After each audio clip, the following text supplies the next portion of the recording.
గౌరవ జాదుల శ్రీనివాస్ గౌడ్ గారికి, ఎందుకంటే మా బీసీ నేత, బీసీ స్ఫూర్తి, పద్మశాలి సంఘం పెద్ద నాయకులందరూ మా జగదీష్ అన్నతో పాటు సీనన్నతో పాటు ఒకటే నిమిషం నేను మాట్లాడతాం మిత్రులారా. ఎందుకంటే ఈ రోజు సిరిపురం యాదయ్యకు నివాళులర్పించడానికి మేమందరం కూడా చిత్తశుద్ధితో ఉండాలని ఈ రోజు ఏ ప్రోగ్రాం పెట్టుకోకుండా దీనికి వచ్చినాం. తను అమరజీవుడై మాకు ఏం నేర్పిండు ఉద్యమ కాలంలో అంటే మేము పక్కనే ఉన్నాం, దాదాపు 200 మీటర్ల దూరంలో ఉన్నాం. నేను అవసరమైతే దేనికైనా తెగిస్తా అన్న యువతకు స్ఫూర్తి సిరిపురం యాదయ్య.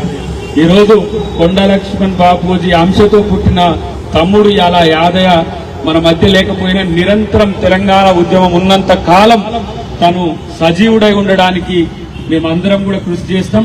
మీరు అడిగిన కోరిక చాలా చిన్నది.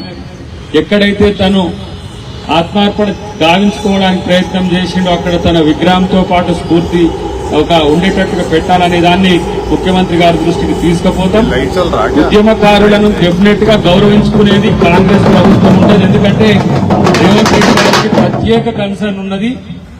అలా సిరిపురం యాదయ్య గారితో పాటు చాలా మంది యువకులు ఎవరైతే చనిపోయిన వాళ్ళ కుటుంబాలను ఆదుకోవడం అనేది చిన్న మాట, వాళ్ళ స్ఫూర్తిని ముందుకు తీసుకుపోవడానికి ప్రయత్నం చేయడంతో పాటు ఈరోజు ప్రొఫెసర్ జయశంకర్ సార్ ఉన్నాడు. ఆయన తెలంగాణ సిద్ధాంతకర్త. మరొక రోజు కేసీఆర్ గారు వారిని తెలంగాణ జాతిపిత కూడా చేయాలని భావించింది, కానీ ఇంతవరకు ఆయనకి ఏం చేయలే. ఆయనను తర్వాత ప్రొఫెసర్ కేశవరావు జాదవ్ గారిని, కొండ లక్ష్మణ్ బాపూజీ గారిని అంతో ఇంత కొంత మేము గుర్తు చేసుకునేటట్టు చేసినాం. కానీ సిరిపురం యాదయ్య, శ్రీకాంతాచారి మొదట నాయక్ కూడా ఉన్నాడు.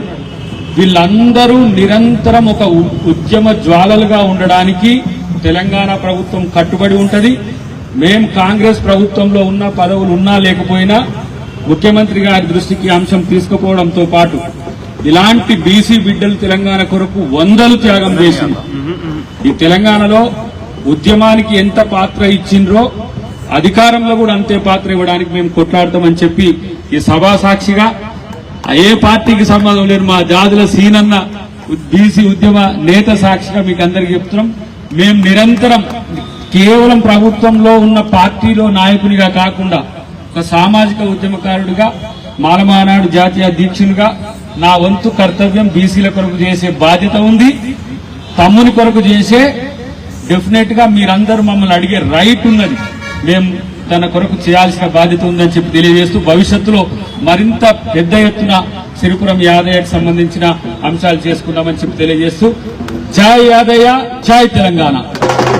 Thank you.